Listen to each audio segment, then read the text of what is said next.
اب اس کے برعکس جو چیز سامنے آتی ہے، جدید سائنسی معلومات جو ہوئی ہیں، ابھی آپ نے حال ہی میں شاید کل یا پرسوں اخبار میں تھا کہ اب جو فزسسٹ ہیں جو اس وقت دنیا میں ریسرچ کر رہے ہیں، وہ ریسرچ ہو رہی ہے وہ پارٹیکلز پر، لائٹ پارٹیکلز جو شروع میں بالکل وجود میں آئے، بہت ہی چھوٹے، جن کا کوئی تصور آپ نہیں کر سکتے ان کے چھوٹے ہونے کے اعتبار سے۔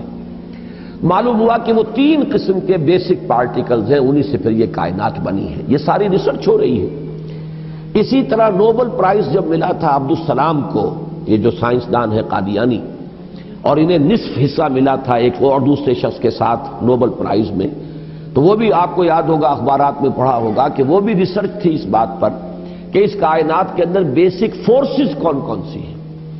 ایک فورس آف گریویٹی ہے، ایک میگنیٹک فورس ہے، ایک الیکٹرانک فورس ہے، وغیرہ وغیرہ۔ اور ہو یہ رہا ہے کہ اب یہ چیزیں جیسے جیسے تحقیق آگے بڑھ رہی ہے، ان کی تعداد کم ہو رہی ہے، گویا کثرت سے وحدت کی طرف انسان جا رہا ہے، اور انسان یہاں تک جا رہا ہے کہ پوری کائنات اپنی پوری ڈائیورسٹی، اپنے پورے تنوع کے ساتھ، اس کا نقطہ آغاز جو ہے وہ بالکل ایک یا 2 یا 3 چیزیں ہیں بڑی حقیر سی، وہاں سے اس کائنات کا ارتقا ہوا۔ وہ جو theories of the creation of universe ہے کہ یہ کائنات کیسے وجود میں آئی، کریشن کیسے ہوئی، کن سٹیجز میں سے یہ کائنات گزری ہے۔ قرآن کہتا ہے کہ ایک لفظ کن ہے جس سے کہ اس کائنات کی تخلیق ہوئی۔ اللہ تعالیٰ کے اس ایک حرف کن نے سب سے پہلی شکل جو اختیار کی ہے وہ وہی پارٹیکلز ہیں نور کے، سب سے چھوٹے چھوٹے پارٹیکلز۔ یہ خنک نور کا دور ہے جس میں کہ حرارت نہیں تھی، گرمی نہیں تھی، ٹھنڈی روشنی، ایک بسیط نور تھا کہ جو اس حرف کن کے ذریعے سے وجود میں آیا۔ یہ جو دور ہے خنک نور کا، ذہن میں رکھیے، اس میں ابھی حرارت نہیں ہے، اس میں گرمی نہیں ہے، جو بھی ہے اندر پوشیدہ ہے اس کے، وہ بعد کا مرحلہ آئے گا جب میں عرض کروں گا۔ اس خنک نور کے دور ہی میں 2 چیزیں اللہ نے اس سے پیدا کی جو صاحب شعور اور صاحب تشخص ہے۔ ایک ارواح انسانیہ، وہ بھی نورانی ہے، اس نور سے بنی۔ دوسرے ملائکہ، وہ بھی نورانی ہے اور اس نور سے بنے۔ سب سے پہلے اللہ نے حضور صلی اللہ علیہ وسلم کی روح کو پیدا کیا، کیونکہ ابتدائی مرحلہ یہی ہے۔ یہ خلق نور کا دور ہے، جبکہ ابھی نہ کوئی ناری کرے تھے، نہ کہیں کسی طرح کی خاک وغیرہ کا کوئی مسئلہ تھا۔ اس کائنات میں اللہ تعالیٰ کے حرف کن نے ایک خنک روشنی کی شکل اختیار کی تھی، اس سے پیدا کی گئی ارواح انسانیہ، انہی میں ایک روح محمدی ہے صلی اللہ علیہ وسلم۔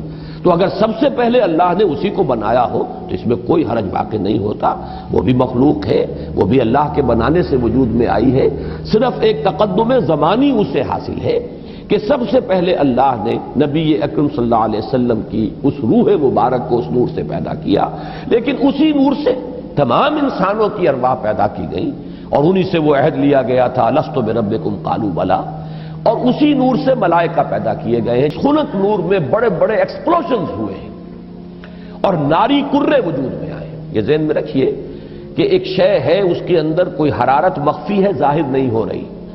ایٹمز ہیں، ایٹمز کے اندر بہت بڑی انرجی ہے، ظاہر نہیں ہو رہی۔ اس خنک نور کے اندر بھی وہ انرجی موجود تھی، لیکن انسولیٹڈ تھی، اس کا ظہور نہیں تھا۔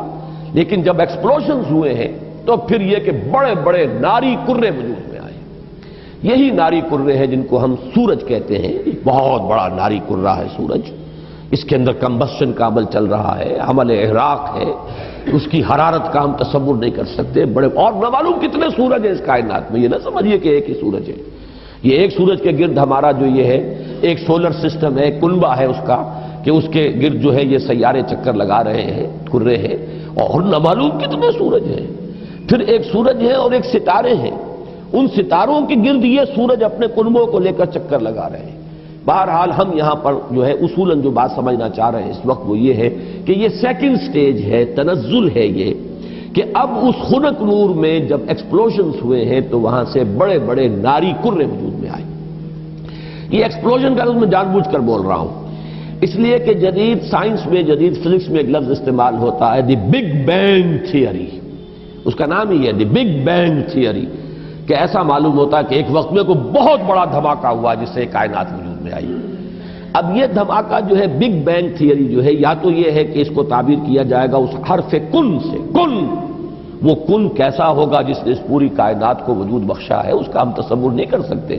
یہ ہم کہہ رہے ہیں کن، لیکن اللہ کا وہ کلام جب صادر ہوا ہو اور حکم ربی امر کن جو ہے اس کی کیا کیفیت ہوگی، تو یا تو بگ بینگ جو ہے یا تو اس سے تعبیر کیا جائے، اور یا یہ کہ جو یہ ایکسپلوژنز ہوئے ہیں اس خنک نور نے جو ناری کروں کی شکل اختیار کی ہے، تو یہ بگ بینگ ہے، یہ دھماکہ ہے۔